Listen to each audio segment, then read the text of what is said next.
on the internet that listed a database of over 8,000 different proteins that are found before a heart attack.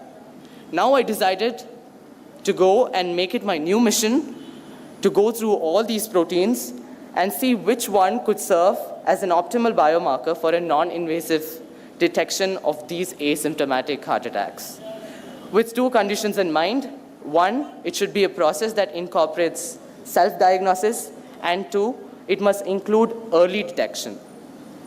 And so I'm just plugging out and chugging out through this gargantuous task. And finally, after innumerable tries, I find my protein. Can we have the next slide, please? And the name of the protein that I located is called FABP3. And it's a protein that's found at levels close to 4 nanograms per ml in normal human beings. But on the onset of a cardiac ischemia, the levels of the protein keeps increasing abysmally. So that's the trigger point. So that's the signal that the heart is giving us. The key is that it is found in the earliest stages of a myocardial infarction or a cardiac arrest. So when someone has close to 100% chance of survival. So now that I'd found a reliable protein to detect, so I then shifted my actual focus to actually detecting that protein, and thus silent heart attacks. Now my breakthrough came in the most unlikely place for innovation, possibly the most unlikely place for innovation, my high school biology class, the absolute abhor or stifler of innovation. So, and I snuck in this article of protein differentiation from where I started my research, and but it was shortly afterwards that I discovered that my once brilliant procedure had something like 1 million holes in it.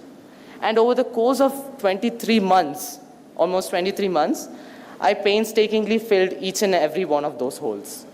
And the result, one small patch type sensor that costs rupees 900 and works 24/7. Can we have the next slide, please? So this is the patch. This is the patch type sensor. So, and this makes it about 200 times faster, over 5 times less expensive, and 100 times more sensitive than the current standard of detection. So how does it work? So once the sensor band is worn around your wrist, a very small magnitude of positive charge is induced to detect and accumulate these proteins, these negatively charged FABP3 molecules.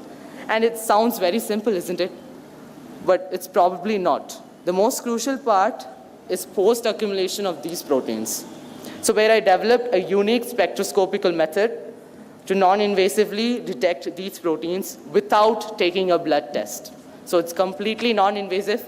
You need not take a blood test, and you'll find out whether you're going to get a heart attack or not. So that's the best part, and that's where the secret formula lies as well. So the device will hence indicate to the patient that his FABP3 levels are taking a steady rise, and he has to seek immediate medical attention. One of the best parts of the sensor, though, is that it has close to 100% accuracy and can detect the coming of silent heart attacks in the earliest stages, 6 hours prior to the event. So when someone has close to 100% chance of survival. The sensor could potentially lift the silent heart attack survival rates from a dismal 5.5% to close to 100%. And so hopefully one day, with the help of these devices, we can always have those loved ones with us. And now to give you a brief idea about the current status of development of this device, I have a global patent pending for this device in 6 countries, including India. After signing a MOU with AIIMS New Delhi and the Ministry of Health and Family Welfare, Government of India, for the commercial production of the device earlier this year. The device now proudly holds clinical validation from AIIMS New Delhi, Tokyo University of Science, Japan, and the Royal Society of Medicine, London. It is likely to surface out by the end of 2018 for use by the public.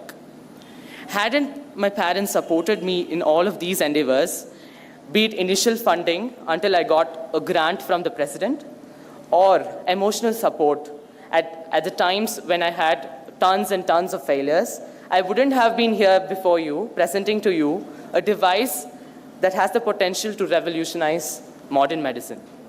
Fellow friends, just remember, we are still on the shores of a vast ocean of scientific knowledge, which is unfathomable, waiting to be discovered by your inquisitive minds.